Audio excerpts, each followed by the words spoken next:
जो कोणी काही करतोय ना त्याचा नीचपणाचा कळस, अति माजलपणा आपण बघू शकतो.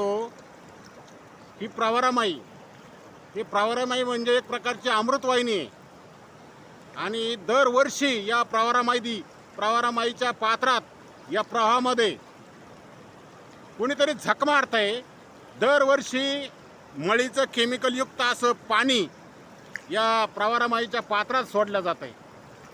मागच्या वर्षी असंच पाणी या प्रवरामाईमध्ये सोडण्यात आलं होतं आणि त्यामुळे असंख्य जलचर प्राणी मृत्युमुखी पडले होते. अक्षरशः माशांचा आणि जलचर प्राण्यांचा थरचे थर या प्रवरामाईच्या तीरावर काठावर पडलेला होता.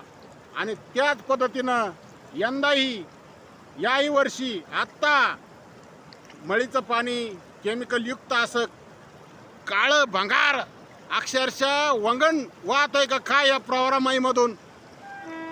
बघता क्षणी असं वाटतंय की हे काळं जरा डांबरासारखं वंगणावानी पाणी वाहत आहे. आणि या मित्रांनो, या विचार करा, हे जे कोणी धनदांडगे पैशावाले मोठे समाजाच्या जीवावर मोठे झालेले हो, आणि हे सगळे मोठमोठ्या कंपन्यावाले असतील, कोणी असेल, जे कोणी असेल, त्याने कशाचाच विचार केलेला नाहीये. या पाण्यामुळं जलचर प्राणी मृत्युमुखी होणार आहेत. असंख्य पाणी म्हणजे जिथून सोडलं असेल तर खाली जायकवाडीपर्यंत अख्खं पाणी दूषित होणार आहे. आणि त्या पाण्याच्या परिणामामुळे प्रवरा काठचे शेतकऱ्यांच्या ज्या विहिरी असतील, बोर असतील, त्याला हे दूषित पाणी उतरणार आहे.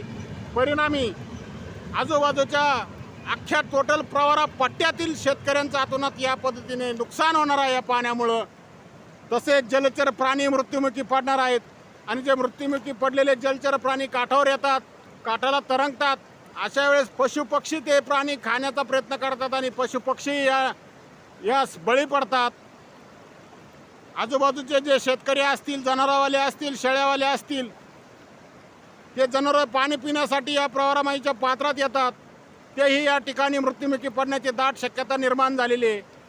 प्रशासन झोपेचं सोंग घेत आहे. प्रशासनाला काही घेणं देणं नाही.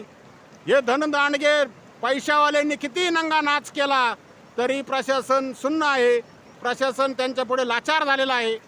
आणि पुढाऱ्यांच्या बाबतीत नेते मंडळी असो, खासदार असो, आमदार असो, मंत्री असो, संत्री असो, मुख्यमंत्री असो, उपमुख्यमंत्री असो, हे मात्र मस्तवाल झालेले आहेत.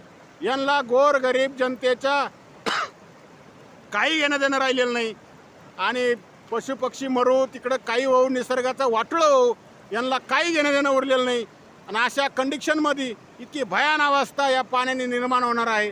दरवर्षी पाणी आलं का मी व्हिडिओ करायचा, त्याच्यावरती आवाज उठवायचा. याच्या पलीकडं गोरगरीब मावळा काय करू शकतो? आवाज उठवण्याच्या पलीकडं त्याच्याकडं दुसरं काय असणार आहे? आणि म्हणून माझी कळकळीची विनंती आहे का नदीकाठच्या जे तमाम शेतकरी बांधव आहेत त्यांनी आवाज उठवला पाहिजे. आणि जो कोणी हा हरामखोरपणा करतोय, माजलपणा करतोय, याला कशाचीच कदर नाही. गोरगरीब शेतकऱ्यांची कदर नाही, त्या जलचर प्राण्यांची कदर नाही, पशुपक्ष्याची कदर नाही. एवढी मोठी अमृतवाहिनी प्रवरामाईला नासून टाकलेला आहे या हरामखोरांनी.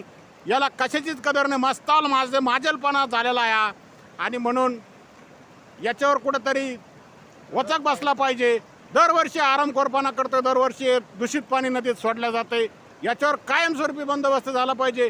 म्हणून माझी प्रामाणिकपणे कळकळीची विनंती प्रवरा काठावरील सर्व तमाम शेतकरी बांधवांना, यावरती आत्ताच आवाज उठवला तर ठीक, नाही तर भविष्यात आपल्याला याचे गंभीर परिणाम आपल्याला भोगावा लागणार आहे. आपला पशुपक्षी पशुधन धोक्यात आलेलं आहे. आपला प्रवरा काठचा प्रवरा पट्ट्यातील टोटल निसर्ग धोक्यात आलेला आहे.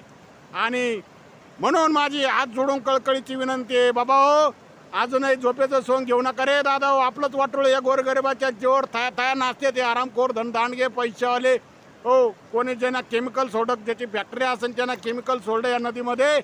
आणि प्रचंड असं काळं भंगार पाणी या प्रवारामाईतून जाते. तेव्हा विचार करा, माझ्यासारखा गोरगरीब मावळा आरडून करणार तरी काय हो. तुम्ही सगळ्यांनी साथ दिली तर आपण याच्यावर कुठेतरी कायमस्वरूपी बंदोबस्त करू शकतो. या माजल मस्तावाल यांचे माज उतरवण्याची आता अत्यंत नितांत गरज झालेली आहे मित्र हो. म्हणून गोरगरिबांनी आता एकत्र येण्याची गरज आहे सगळ्याच बाबतीमध्ये. एवढं बोलतो, थांबतो. जय जिजाऊ, जय शिवराय. धन्यवाद.